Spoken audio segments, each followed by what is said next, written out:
Hello everybody, welcome to this episode of Cigar Bombs. I'm your host Brandon Luna, and today I'll be walking into the Calypso Cigar Shop and Lounge and bombing my buddy Randy Rankin with a Hoy de Nicaragua Cabinetta Lancero. Now, Calypso Cigar Shop and Lounge is where we record the Calypso Cigar Review podcast, and Randy's my partner in crime over there.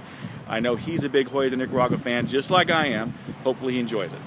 Alright everybody, here we are on Cigar Bombs, and this is my partner in crime, Randy Rankin from the Calypso Cigar Shop and Lounge, also works with me on the Calypso Cigar Review. You've met him before in previous Cigar Bombs, and I bombed him with a feral flying pig. Yes, my second appearance on Cigar Bombs. It's always a pleasure to be on Cigar Bombs. Always a pleasure to have you, sir.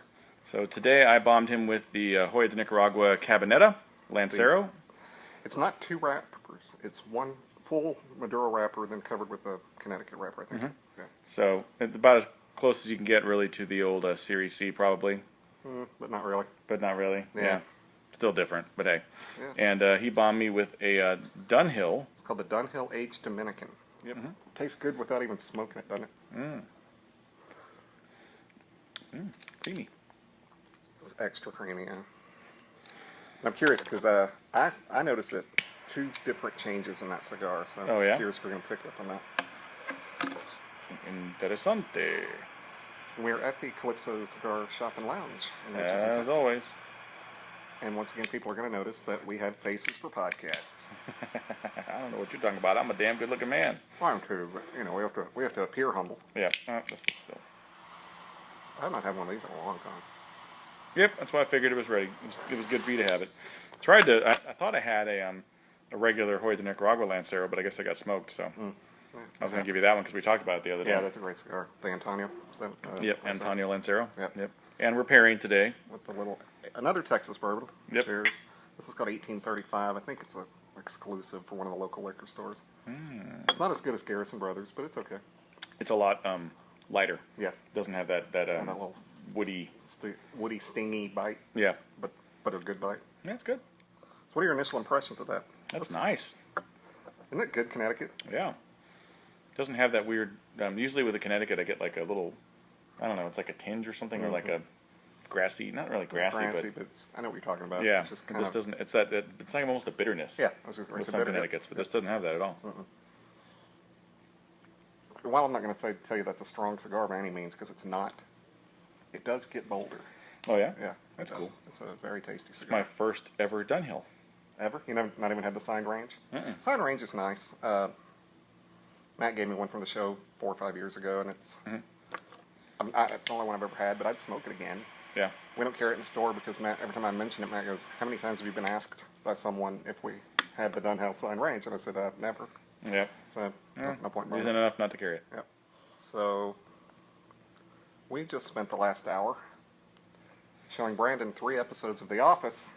I know the show's off the air, but I still love it. Always loved it. And I have never watched the U.S. version, so that was new to me. I think I saw maybe a couple of random episodes here and there. People recommended it, but I just never watched it for whatever reason.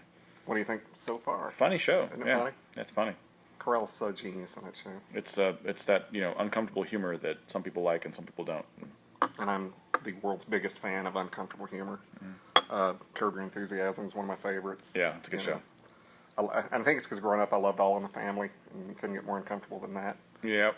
And but The Office comes the closest. As far Yeah, as just I was going to cringe say. Moments. As far as just like overt racism, it's about as close as you can get to All in the Family, probably. Yeah, absolutely. Yeah. Absolutely. It amazes me that, in a real world situation, I guess because it's a small office, he would still have a job, but I think Steve Carell will be fired pretty quickly. They do. If we watch anymore, I'll show some of the episodes that show why he actually gets to keep his job. He's really good at what he does. He's a good salesman. Okay. And he can land the big deal. Okay. He cooks the big fish. I was going to say, something has to happen that he's keeping his job, because right now it's just, I'm just like, I must have said wow about 10 times. Yeah. Like, wow, really? Yeah, for Office fans, we watched the second episode, which is my favorite episode ever, Diversity Day, which, boy, that is the cringeworthy. That's hilarious. Oh, my God. God. And then we watched the basketball game, which was funny, and then I showed him the Dundies, which is episode 1 of season 2, and I'd already kind of had a crush on Jenna Fisher, but I think that's what sealed it, was that episode. Yeah. What a doll, huh? Yeah, she's a cutie. Yeah, absolutely cute. She plays it really well. She plays a really innocent, fun, cute girl that everybody would like. Oh, yeah. Plus, she's hot. it helps that she has a nice rack, yes. And no makeup, and she's still just beautiful face. Pretty girl. Has she done anything else? I mean, I haven't really seen her around. I've seen her. She did. Well, she was in Walk Hard. She was in Blades of Glory. That's right. That's She was right. on a Teddy in Blades of Glory.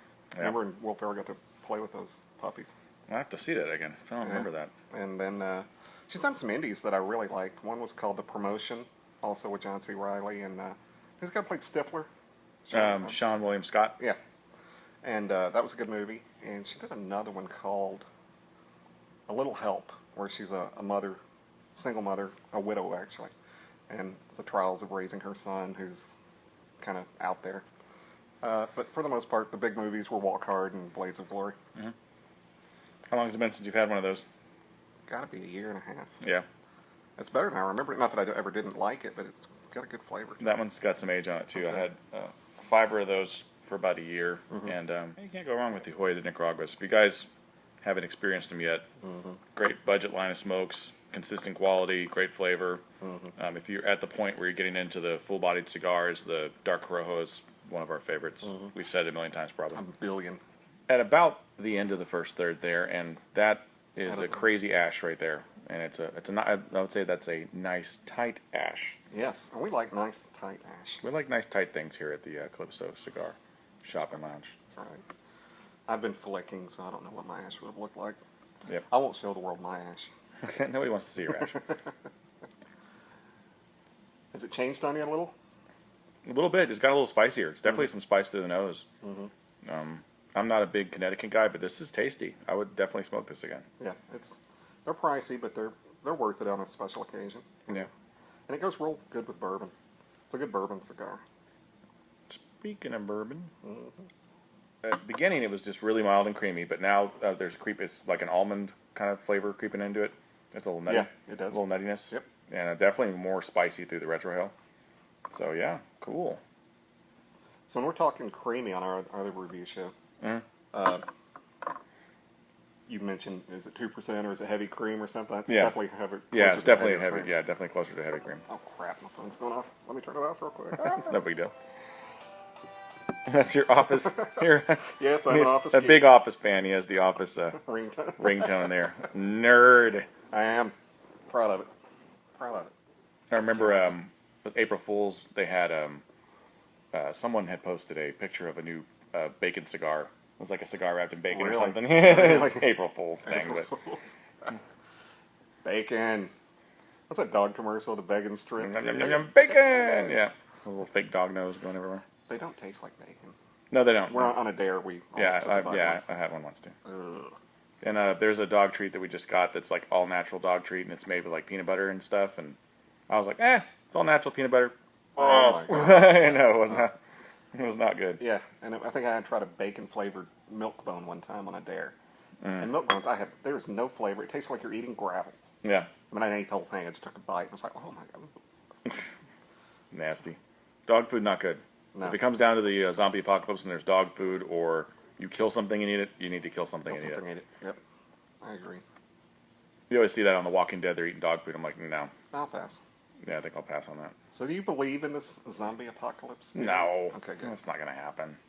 And, I could more so see, like, the 28 days later where it's a virus that makes people go crazy. Yeah. Crazy people, maybe that might be something that would happen, but... Yeah.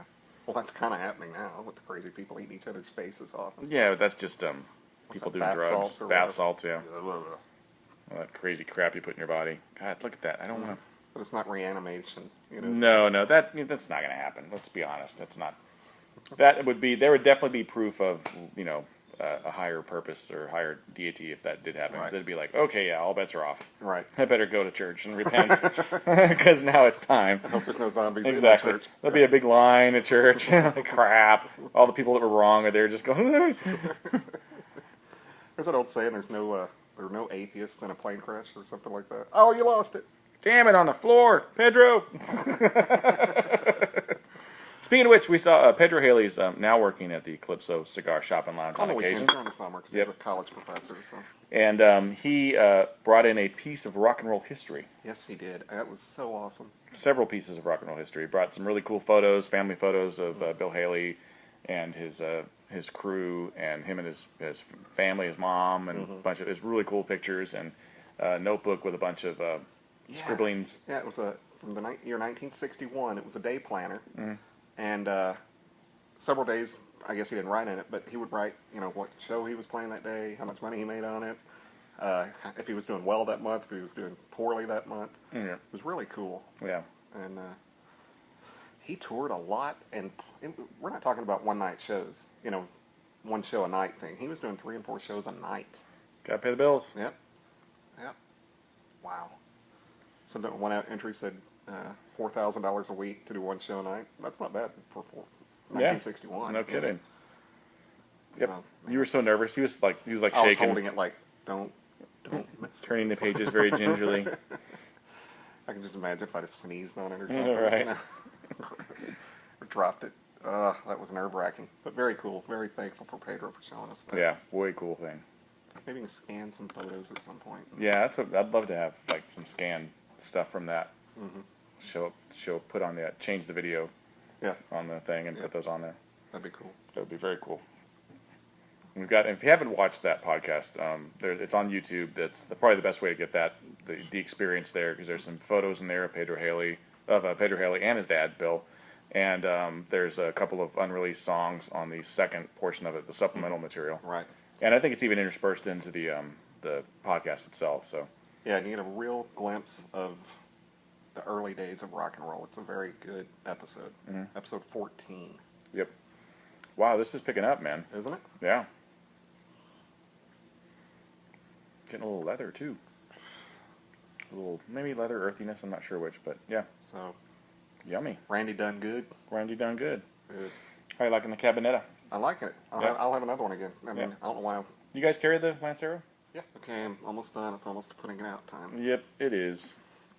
I had fun, Brandon. We're at the end of our cigars, and we had a blast, and I hope you guys did too. Join us next time on Cigar Bombs. See ya. See ya. See ya.